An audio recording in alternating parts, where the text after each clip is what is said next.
휴머노이드 로봇 시장은 테슬라의 독주라고 봐야 되는지. 양산의 진심입니다.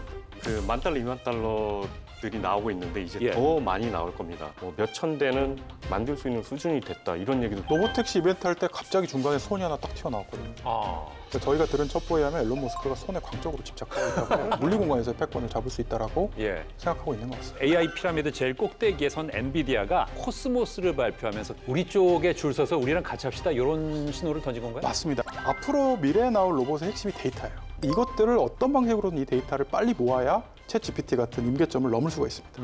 그래서 많은 빅테크들이 다 이거에 군침을 흘리고 있는 거죠. 우리나라가 이쪽에서 약간 골든타임을 놓쳤다는 얘기도 들리던데 이게 맞는 거예요? 아니요. 저는 전혀 그렇게 생각하지 않습니다. 아니에요? 예. 왜냐하면 로봇 데이터를 얻기 위해서 침투해야 될 공간은 아하. 때문에 한국이 예. 의외로 굉장히 강국이 될 가능성이 요만큼이라도 있다.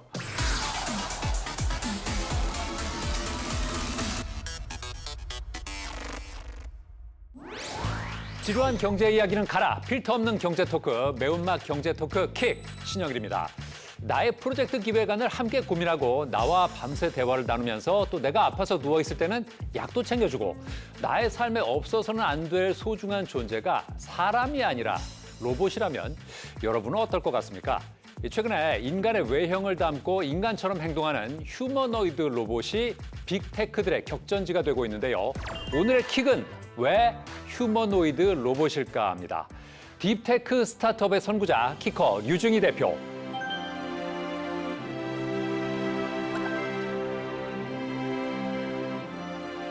혁신 로봇 메커니즘의 아이콘 키커 김용재 대표와 함께하겠습니다.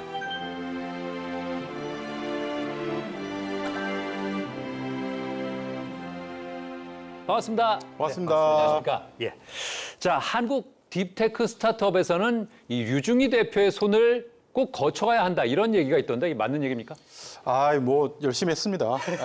예. 저희가 그동안 로보틱스나 AI 스타트업들을 계속 많이 투자해 왔는데요. 예. 워낙 이 분야가 또 빠르게 바뀌고 있어서 저도 열심히 공부하고 있습니다. 아, 그 왠지 자신감이 느껴지는 분인데요. 오늘 휴머노이드 로봇 시장에 대한 명쾌한 얘기 좀 기대해도 되겠습니까? 최선을 다하겠습니다. 좋습니다. 예. 그리고 휴머노이드 로봇을 검색하면 로봇과 사랑에 빠질 수 있냐 이런 질문이 꼭 나오는데 이분은 로봇 설계와 사랑에 빠졌다고 해도 과언이 아닐 것 같습니다. 김용재 대표님, 로봇하고 사랑에 빠지는 게 가능합니까? 가능합니다. 제가 빠져 있습니다. 내가 살아있는 증거다. 예, 사랑에 빠져 있을 뿐만 아니라 요즘에는 애증 관계입니다. 애증 관계? 예, 이게 사람 같은 로봇을 만드는 게 정말 쉽지 않은데요. 이게 예. 즐거움도 있지만 이 괴로움도 심합니다. 어제 밤까지도 막 로봇 만들다가 막 깊이 빠져서 하다가 왔는데요. 예. 오늘 좀 속 깊은 얘기 재밌게 좀 나눴으면 좋겠습니다. 참 그리고 이번 CES에서 위 로보틱스의 웨어러블 로봇이 혁신상 받으셨죠? 예. 근데 2년 연속이라고 알고 예, 맞습니까? 맞습니다. 2년 연속. 저는 2년 연속 보고 왔습니다. 근데 혁신이라는 게 이게 1년으로 끝나는 게 아니라 계속 된다는 게 참 대단한 거 아닙니까? 작년에도 예. 상을 받고 어마무시했는데 네. 올해는 업그레이드된 버전을 또 공개하셔가지고 상 한 번 더 받으셨죠. 그건 뭐 내년 또 기대를 해봐도 될 것 같고요. 그리고 오늘 저 이만한 각오가 남다르신 게 이 출연을 위해서 의상을 지금 새로 구입하셨다고요. 예, 저는 어제까지만 해도 완전한 엔지니어였고요. 네. 오늘 급히 자켓을 가지고 왔습니다. 새 옷티가 물씬 납니다. 네, 예. 고맙습니다. 이 최근에 테슬라가 독주하던 휴머노이드 로봇 분야에 다른 빅테크들도 참전을 예고하면서 이 연일 이슈가 되고 있습니다. 자, 이 빅테크들이 이토록 관심이 큰 이유 뭐라고 보세요? 저도 좀 어질어질한데요. 네. 지난 주말에도 큰 뉴스들이 많이 터졌죠. 예. 메타도 참전을 한다. 그렇죠. 그다음에 애플도 뭔가 논문을 하나 발표했다. 맞아요. 출사표를 던진 회사 이름만 꼽아봐도 구글, 테슬라, 아마존, 엔비디아, 그다음에 애플, 메타. 또 최근에 이제 한국을 생각해 보면 또 삼성은 또 레인보우 로보틱스를 예, 인수하고 예. 또 LG 같은 경우는 또 베어 로보틱스를 인수하고 뭐 이런 식으로 다 출사표를 던지고 있습니다. 왜 그럴까 생각해 보면은 크게 한 3가지 정도 이유가 있는 것 같아요. 첫째는 LLM, 우리 제너레이티브 AI, 생성형 AI 쪽에서 뭔가 지금까지와 다른 방법으로 인간에 준하는 지능을 만들 수 있다라는 거를 증명해 보였습니다. 그렇다면 이 방법론을 로봇 AI에 접목을 하면 뭔가 돌파구가 나올 수 있지 않을까? 진짜 사람 같은 로봇을 만들 수 있지 않을까? 이런 생각들을 많은 연구자들이 하게 됐고요. 또 하나는 이건 시장적인 문제인데 예. 사람의 노동이라는 게 특히 육체 노동이라는 게 좀 종말을 구하고 있지 않나. 우리가 자율주행을 얘기할 때도 운전이라는 일이 이제 직업으로서 과연 많은 사람들이 하고 싶은 일인가? 운전을 즐기는 사람들도 있겠지만 운전이 노동이라고 생각하는 분도 있고요. 그렇죠. 네. 그래서 자율주행차가 나오면 난 비싼 돈을 주고 살 거야. 근데 비슷한 영역이 있죠. 가사 노동이라던가 공장에서의 노동도 이걸 대신해 줄 수 있는 사람이 없을까? 특히 이제 한국이나 일본을 생각해 보시면 인구 절벽을 우리가 받고 있잖아요. 예. 그러니까 아이는 태어나지 않아요. 초고령화 사회가 돼요. 예. 그러면 누가 공장에서 일을 하고 노인 인구는 누가 부양할 것인가의 문제를 풀어야 됩니다. 그래서 시대적인 어떤 디맨드가 있다. 마지막으로는 옛날에 로봇이 없었냐 그러면 이미 공장에 로봇이 정말 많거든요. 예. 근데 산업용 로봇이라고 우리가 부르죠. 근데 산업용 로봇은 역할에 따라서 다 로봇이 다르게 생겼어요. 예. 주문 제작을 해야 되고. 그러면 이건 빅테크 입장에서는 그렇게 수지타산이 맞는 사업이 아닌 거죠. 빅테크를 생각해 보시면 검색 엔진처럼 하나를 만들면 여러 군데 써야 되는데 이 휴머노이드가 딱 그럴 수 있는 뭐 팔방미인 폼팩터입니다. 예. 그렇기 때문에 관심이 많아지고 있는 것 같습니다. 어쨌든 그 빅테크가 돈 냄새를 맡은 거잖아요. 그렇죠. 그렇습니다. 자, 인간에게 뭐 이 사과도 건네고 덤블링도 하고 뭐 집단으로 춤도 추고 실수를 했는데 그걸 또 인지를 합니다. 이런 휴머노이드 로봇이 점점 더 진화된 모습으로 갈수록 우리를 놀라게 하고 있는데요. 그렇다면 개발자의 입장에서는 휴머노이드 로봇의 완전판은 어떤 모습이라고 보세요? 잘 아시겠지만 휴머노이드라는 뜻이 인간과 닮은이라는 뜻입니다. 그렇죠. 근데 이게 인간과 닮은 게 형상이 닮았거나 뭐 움직이는 모션이 닮았다는 건 이렇게 본질에서 벗어난 예. 겁니다. 여기 중요한 거는 얘가 성능이 인간과 같이 아주 훌륭하고 예. 그리고 그 특성도 인간과 같아야 되는, 좀 더 깊이 얘기해 보면 그 로봇들이 못하는 것들이 있습니다. 이렇게 물건을 잡거나 예. 컨택하거나 충격을 흡수하거나 이런 것들은 정말 못해요.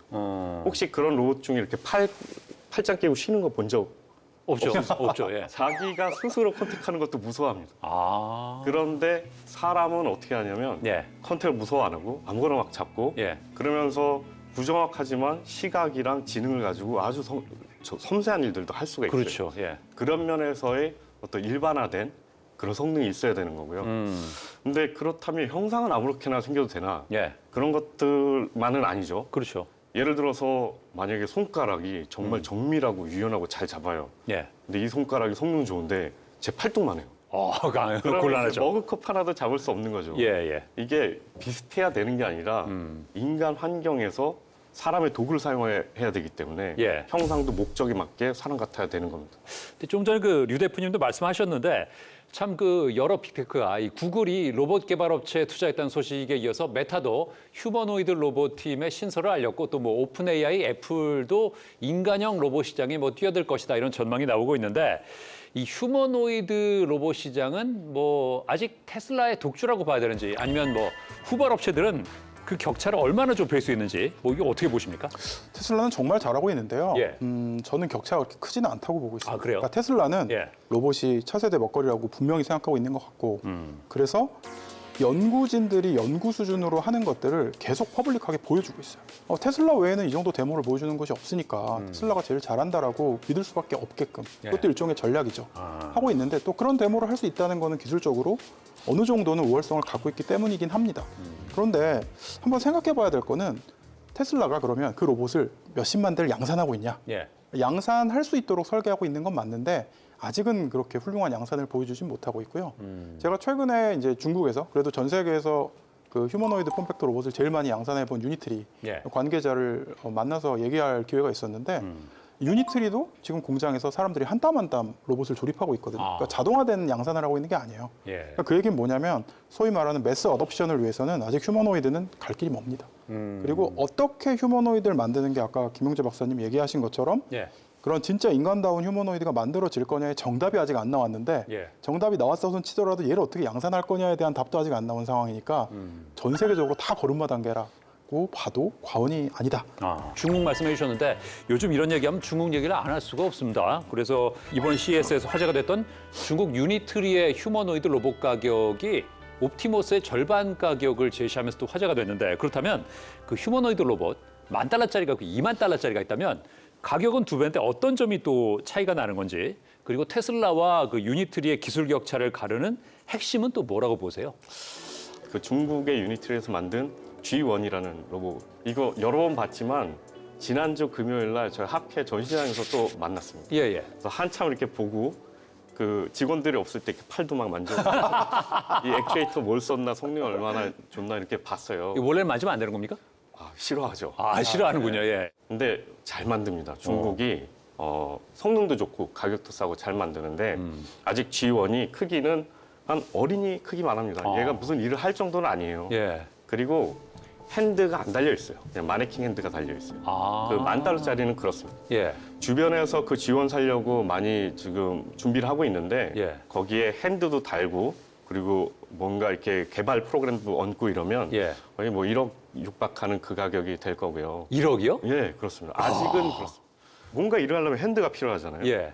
예를 들어서 사람 손은 이렇게도 움직이고 이렇게도 움직이고 그렇죠. 예. 그러면서 이렇게 벌려질 수도 있어요. 예. 벌려질 수도 있는 풀 자유도 가진 로봇 손들이 의외로 많지가 않아요. 사람 손 크기만한 걸 이렇게 찾아보면 아마 가격이 1억 6천만 원 정도. 야, 거의 한쪽이 1억 6천입니다. 한쪽만요? 예, 그래서 양쪽을 사고 풀 시스템으로 뭔가 할 수 있는 걸 꾸미면 예. 아직은 수억짜리 이 로봇이 되고요. 예.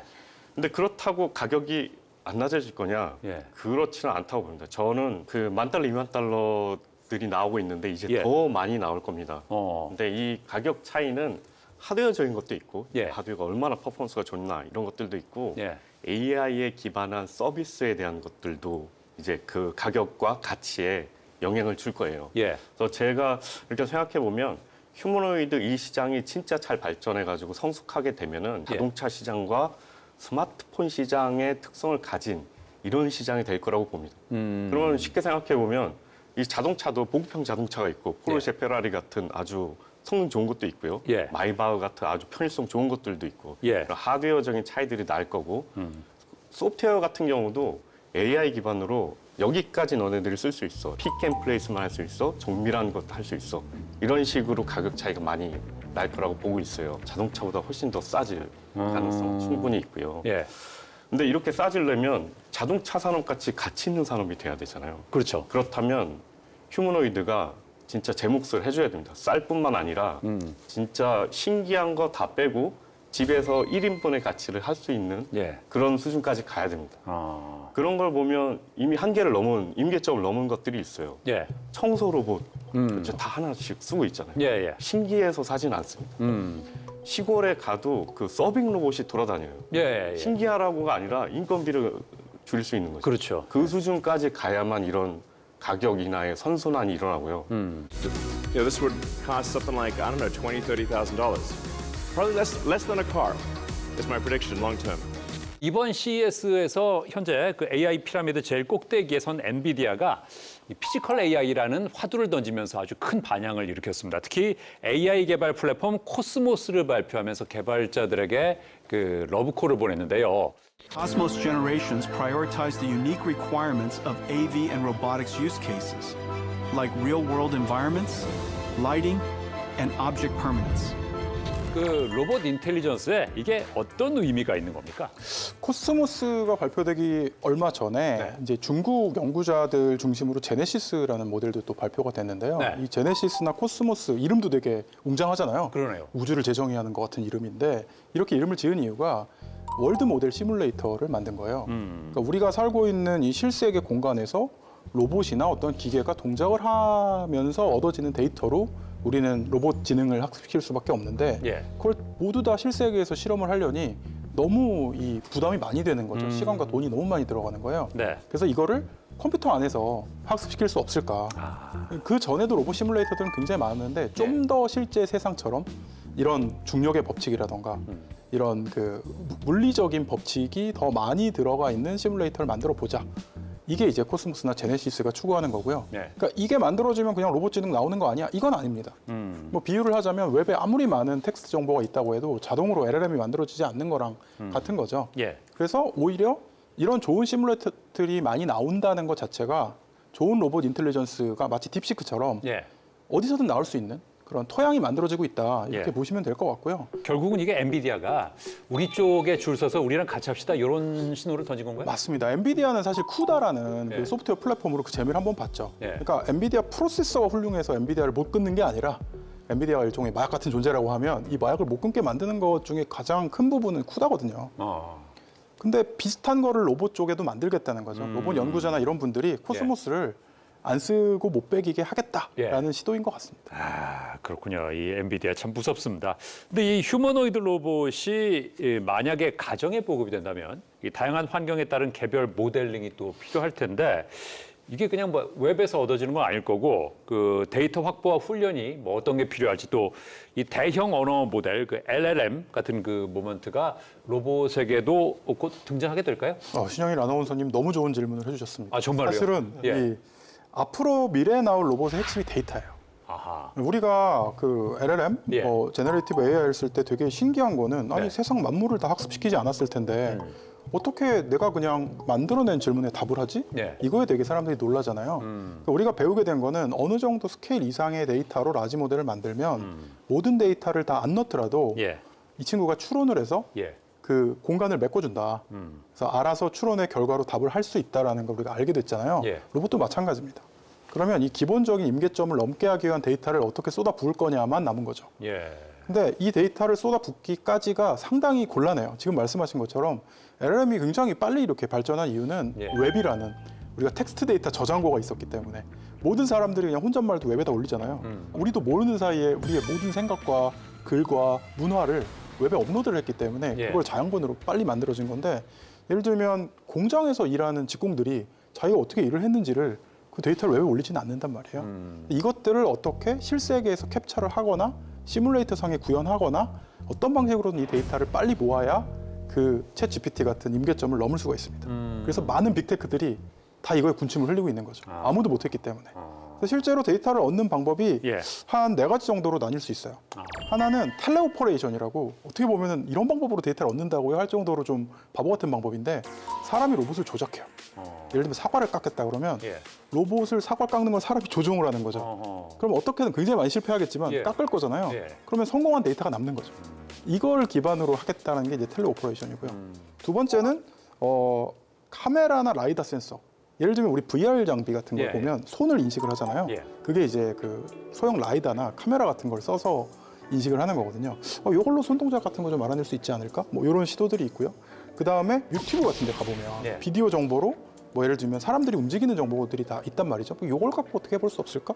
이런 시도들도 있고 마지막이 아까 말씀드린 시뮬레이션이에요. 근데 지금은 이 1, 2, 3, 4 중에 뭐가 정답인지를 서로 경쟁하는 게 아니고요. 예. 이걸 다 때려박자.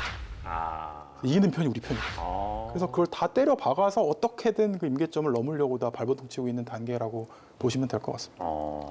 근데 우리나라가 이쪽에서 약간 골든 타임을 놓쳤다는 얘기도 들리던데 이게 맞는 거예요? 아니요, 저는 전혀 그렇게 생각하지 않습니다. 아니에요? 예. 왜냐하면 예. 생각해 보세요. 미국의 빅테크들도 다 이거에 뛰어들려고 하고 있고, 예. 그 다음에 피지컬 인텔리전스나 스킬드 AI 같은 스타트업들도 막 나오고 있어요. 예. 그런데 이 친구들이 이런 데이터를 어디서 가져올 수 있을까요? 사실 로봇이 제일 먼저 들어갈 공간은 예. 집은 아니에요. 왜냐하면 우리가 로봇에 낼 수 있는 돈의 가치는 굉장히 낮거든요. 예. 로봇 한 대가 10억이면 그걸 살 수 있는 집은 되게 적겠죠. 그렇겠죠. 예. 근데 공장이다 그러면 로봇 하나가 10억이라고 해도 예. 이 로봇이 할 수 있는 부가가치가 훨씬 더 크면 살 수 있잖아요. 맞죠. 그래서 예. 소위 말하는 B2B, 예. 공장이나 이런 산업 현장에서 먼저 도입이 될 것이다라고 보고 있어요. 그럼 그 얘기는 뭐냐면 제가 말씀드린 그 수단 방법을 안 가리고 로봇 데이터를 얻기 위해서 침투해야 될 공간은 공장인 거죠. 아하. 그런데 미국에 공장이 있나요? 없다는 거죠. 그럼 결국 이 침투할 수 있는 제조업 강국, 예. 소위 말하는 한국, 일본, 중국 예. 외에는 이 빨대를 꽂을 수 있는 국가가 거의 없어요. 아하. 그렇기 때문에 한국이 예. 의외로 굉장히 이 피지컬 인텔리전스, 로봇 예. 파운데이션 모델에 있어서는 강국이 될 가능성이 요만큼이라도 있다라고 아. 저는 보고 있습니다. 아, 그렇군요. 비관적일 필요가 전혀 없는 거군요. 네, 그렇죠. 우리가 갖고 있는 거에 집중하는 게 저는 되게 중요한 것 같아요. 이 데이터도 데이터인데 이 부품 얘기를 해보면 그 휴머노이드 로봇이 인간처럼 막 움직일 때, 야 정말 저건 감쪽 같은데 이런 생각이 들 정도로 정말 그때 큰 역할을 하는 가장 중요한 부품은 어떤 게 있는 겁니까? 이거야말로 예. 아들이 좋아, 딸이 좋아, 누가 좋아, 뭐 이런 거 다 있어야 됩니다. 다 있어야 되는데 가장 비싼 부품이라 그래야 되나요? 근데 필수적인 부품 예. 이런 것들을 로보틱스에서 풀어야 될 부품들을 생각해 보면 네, 저는 액추에이터라고 보고요. 액추에이터. 그리고 동력 전달 메커니즘이 중요하다고 보고 있어요. 보행 요즘에 너무 잘하잖아요. 잘하죠. 예. 예, 막 뛰고 걷고 막 이렇게 하는데 이렇게 밀어도 넘어지지도 않더라고요. 예, 빨리빨리 반응하고. 예. 그런데 예전은 생각해 보면 물론 잘했었습니다. 혼다의 아시모나 네. 휴보들 혹시 기억이 나시나요? 아 그럼요. 예. 아장아장 걷고 사뿐사뿐 걷고 열심히 잘했어요. 그때 혼다가 정말 80년대부터 준비해서 그 로봇을 본격적으로 공개를 해서 한 세대를 풍미를 했죠. 그 로봇을 보면 사실 메커니즘은 산업용 로봇 메커니즘이에요. 그러니 산업용 로봇은 정밀하게 위치 제어를 하고 막 이러는 거죠. 그러니까 그런 로봇들은 바닥을 정밀하게 제어한 거예요. 접촉을. 그러다가 울퉁불퉁한 것도 좀 해결해야겠다 그래서 여기에 1,000만 원이 넘는 센서들을 막 달아요. 그래서 이렇게 울퉁불퉁한데도 어느 정도 밸런싱을 하면서 다니게 된 거죠. 그런데 얘네들이 과연 바닥을 팍팍 차면서 걸을 수 있냐? 그럴 수 없었어요. 그게 그들의 한계입니다. 예. 그런데 이제 거기에 대해서 넘어서려고 많은 노력을 했죠. 잘 아시겠지만 보스턴 다이나믹스의 아틀라스 예. 유압으로도 막 해보려고 했어요. 아. 정말 잘했습니다. 걔는 에너지 소스가 다 가슴에 있고 팔다리는 되게 가벼워요. 폭발적인 힘을 낼 수가 있습니다. 역동적인 게 가능했는데 사람이 근처에 가 있는 걸 본 적이 없을 거예요. 오작동하면 예. 사람이 죽을 수도 있는 아. 그런 시스템이었어요. 예. 그래서 최근에는 보스턴 다이나믹스도 유압을 버리고 이제 전기 모터로 갔습니다. 예. 그럼 요즘에 왜 이렇게 잘 걷고 뛰냐? 결국에는 어떤 패러다임이 시작됐냐면 QDD라는 액추에이터 패러다임이 시작됐어요. 근데 그렇게 되면 뭐가 좋냐면 정밀 위치 제어가 아니고 네. 정밀한 힘 제어가 돼요. 그리고 역구동이 잘 되기 때문에 충격을 막 흡수할 수 있어요. 아. 그리고 제어적인 어떤 투명성이 있어서 제어하기가 되게 좋아요. 힘 예. 제어하기가 좋아요. 이게 또 다른 장점이 머신러닝에서 시뮬레이션 환경에서 머신러닝 돌리기가 너무 좋은 거예요. 특히 강화학습이 정말 잘 맞았습니다. 근데 이게 다리는 그렇게 됐는데 예. 팔은 아직은 사람처럼 가려면 갈 길이 많이 멀어요. 아. 동력 전달 메커니즘 이게 사실 중요하다고 보는 사람이 의외로 맞지 않을 수도 있어요. 예. 근데 요즘 로봇들의 다리, 특히 발을 보잖아요. 예. 발은 이자유도입니다. 앞으로 하고 이렇게 네. 좌우로도 움직이고 발가락 만드는 데도 일부 있고. 예. 근데 거기에 모터가 달려 있잖아요. 그러니까 액추에이터가 달려 있지 않습니다. 액추에이터는 다 이 정강이 쪽에 달려 있고 예. 링키지로 움직여요. 사람의 발을 보면 엄청 험하겠습니다. 바닥에 때리고 충격 흡수하고 그렇죠. 막 예. 또 가벼워야 돼요. 무거우면 기민하게 못 움직여요. 예. 그래서 결국에 동력을 어떻게 전달하느냐 이거에 대한 것들도 아주 중요한 부분 중에 하나예요. 그게 사실 2족도 그렇지만 4족은 더 심해요. 4족 보면 다리 되게 가늘잖아요. 세계 3자유도에 액추에이터가 달려 있어야 되는데 다 어깨에 달려 있습니다. 나머지는 그냥 동력 전달 메커니즘이에요. 가느다랗고 가벼운 마치 말 같은 거죠. 예. 말 보면 허벅지가 엄청 크고 예. 다리는 가벼워서 빠르게 움직일 수 있는데 말단부가 큰 힘을 낼 수 있는 이런 메커니즘들도 큰 차이를 만들어냅니다. 액추에이터 아무리 가볍게 해도 이건 물리 법칙을 초월할 수가 없어요. 그러니까 제로의 무게에 큰 힘을 낼 수가 없는 거죠. 그래서 그런 동력 전달 메커니즘도 아주 중요한 부분이고 핸드로 가면 더 심해집니다. 사람의 손의 자유도가 한 23자유도 되거든요. 예. 지금 테슬라에서 핸드 잘 만들고 있다, 피규어에서 핸드 잘 만들고 있다고 하지만 결국에 능동적인 자유도는 6개입니다. 모터가 6개밖에 안 들어가 있어요. 아. 그래서 이렇게 물건을 잡기만 하는 거예요. 조심스럽게 이렇게 막 정교하게 하는 것들은 안 됩니다. 예. 그러면 이제 사람은 어떻게 하고 있냐? 사람은 이 팔뚝에 많은 근육들이 있어서 이 힘줄을 가지고 동력 전달하는 거죠. 예. 이거를 모사하는 어떤 동력 전달 메커니즘들도 아주 중요한 거고요. 놀랍게도 테슬라가 예. 이런 저가 버전 모터 6개 버전도 만드는데 최근에 이런 고자유도 버전, 이런 동력 전달 메커니즘을 쓴 이런 것들도 막 공개하고 있습니다. 예. 로보택시 이벤트 할 때 갑자기 중간에 손이 하나 딱 튀어나왔거든요. 아. 그러니까 저희가 들은 첩보에 하면 일론 머스크가 손에 광적으로 집착하고 있다고 해요. 근데 그게 웃을 일이 아닌 게 아까 예. 말씀하신 예. 것처럼 나머지 모든 몸의 그 관절을 합한 것보다 손이 더 많아요. 아하. 그러니까 인간의 그 이런 동작 지능이라는 건 거의 다 손에서 나오는 거죠. 그렇죠. 예. 그러니까 손을 잘 만들고 손으로 데이터를 많이 얻으면 패권을 이 물리 공간에서의 패권을 잡을 수 있다라고 예. 생각하고 있는 것 같습니다. 유 대표님도 말씀하셨지만 우리가 제조 강국이지 않습니까? 피지컬적인 부분에서 상당히 기회가 많다고도 볼 수 있는 거죠? 많습니다. 예. 많은데 사실 예. 제 생각을 말씀드리면 좀 안타까운 상황입니다. 아, 어떤 부분에서? 한 5, 6년 전만 해도 예. 로보틱스에서 한국이 정말 잘했어요. 예. 최근에 몇 년간은 이런 로봇이나 휴머노이드에 대한 그 정부의 관심이나 이런 것들이 좀 소홀했던 것들은 있습니다. 중국을 보면 놀랐습니다. 매일매일 새로운 로봇이 나오고요. 예. 그중에 개인적으로 제가 정말 놀라운 게 그 로봇들이 다 특성이나 방향이 다 다르다는 거예요. 마치 머신러닝을 할 때 로봇을 4,096마리를 풀어놓고 예. 다른 식으로 움직여 보게 하고 좋은 걸 선택하면서 점점 진화하잖아요. 이것을 중국은 정부 주도로 실제로 하고 있는 것 같은 느낌. 예. 보면은 어설픈 로봇들도 있지만 정말 잘하고 우리가 가야지 하는 거랑 근접한 로봇들도 보입니다. 그래서 이런 쪽으로 무시할 수가 없고요. 예.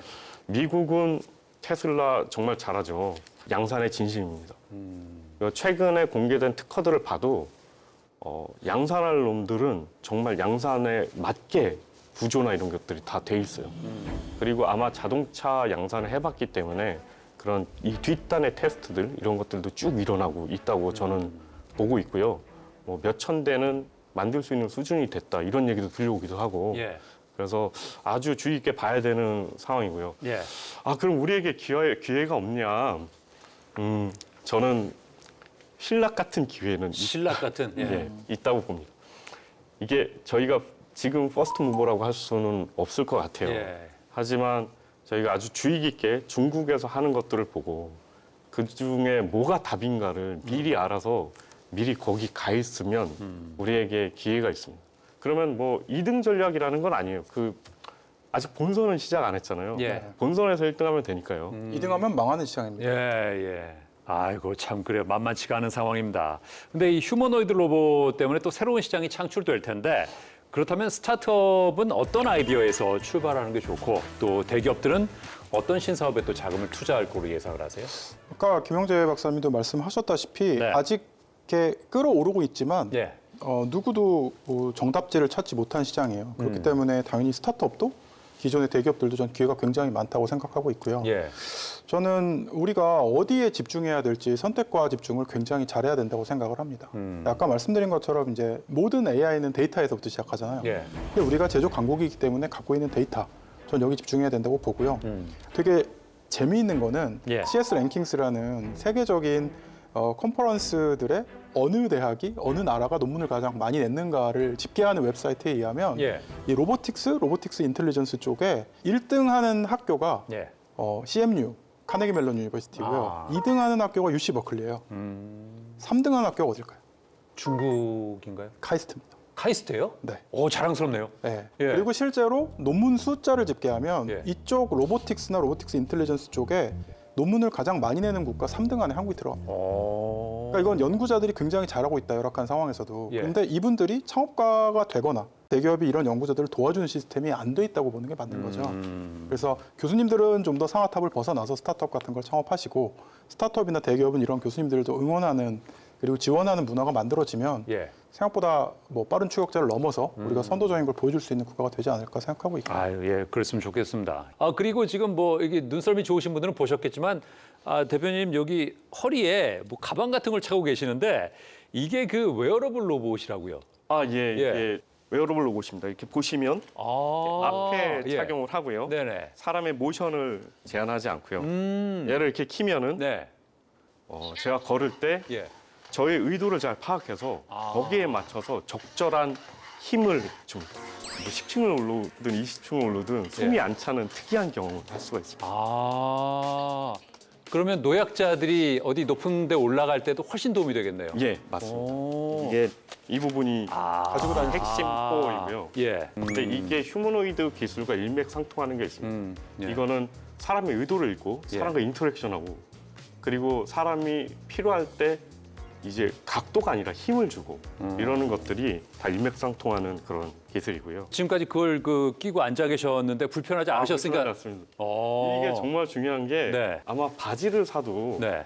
사이즈 하나만 달라도 네. 정말 불편하잖아요. 어이구. 예. 근데 금속으로 바지를 해입히고 네. 이거 편하게 해봐. 이거 너무너무 어려운 거예요. 이야. 제가 퀴즈 하나 내면 네. 이 안에 모터가 몇 개 들어있는 것 같으세요? 모터가요? 네, 액추에이터가. 한 20개는 들어있지 않을까요? 정답을 얘기해 주세요. 예. 보통 최소로 줄여도 2개가 필요합니다. 왼쪽 다리가 다리, 오른쪽 다리를 움직여야 되니까. 예, 예. 그래서 무게가 한 4kg, 5kg 막 이래요. 근데 얘는 예. 사람의 보행을 보면 대칭성이 있어요. 예. 결국에는 좌우 대칭적으로 움직이는데 네. 그것을 잘 이용하면 모터 하나만으로도 가능합니다. 모터가 그래요? 하나밖에 없어요. 모터가 하나 있어요. 오. 그래도 예. 보행을 아주 효과적으로 도와줄 수가 있고 예. 세계 최고 수준의 보행 에너지 감소를 일으킬 수 있습니다. 요 20개라고 얘기하는 건 너무 무식한 거였군요. 아, 네. 근데 예. 이런 거죠. 휴머노이드 좀 마찬가지인 것 같아요. 네. 김용재 박사님이 모터 하나로도 이렇게 훌륭한 제품을 만들 수 있다는 걸 보여주셨으니까 물론 네. 특허를 되게 많이 출원하셨지만 중국이나 이런 곳에서 이걸 흉내내려고 할 거잖아요. 예, 예. 근데 휴머노이드는 어느 정도의 액추에이터를 써서 어느 구조를 만드는 게 가장 정답인가를 다 탐색을 하고 있는 단계인 거죠. 예, 예. 위 로보틱스가 모터 하나짜리 보행 보조 로봇을 만든 것처럼 네. 그런 모먼트가 저희는 올 거라고 보고요. 그 정도의 천재성을 갖고 있는 연구자들은 한국에도 많이 있다고 저는 생각합니다. 아, 예. 참 자랑스러운 그런 소식이고요. 자, 왜 휴머노이드 로봇인가를 킥으로 두 분의 키커와 말씀 나눠봤는데요. 이제 두 분의 매운맛 승부 킥 한번 기대해 보겠습니다. 먼저 류 대표님 어떤 킥을 날려주시겠습니까? 요즘 저는 뭐 엔지니어 출신이고 지금은 스타트업에 투자하는 사람으로서 네. 굉장히 좀 열패감이 느껴지는 게 어딜 가서 AI 얘기를 해도 네. 되게 슬픈 얘기만 들려가요. 아. 우리는 GPU 살 돈도 없고 예. 연구자도 없고 우린 망할 거야 뭐 이런 식의 얘기를 하시는데 아직 한 발 남았습니다. 네. 우리가 전통적으로 강점을 갖고 있는 예. 이 제조 역량을 기반으로 똘똘 뭉쳐서 뭔가 돌파구를 만들 수 있는 시장이 이 로보틱스 파운데이션 모델, 예. 피지컬 인텔리전스 쪽이 아닌가 예. 이렇게 보고 있습니다. 그렇습니다. 이 한 발을 정말 잘 써야겠고요. 좀 강력한 한 발이었으면 좋겠습니다. 자, 김 대표님께서는 어떤 승부킥을? 1982년에 블레이드 러너.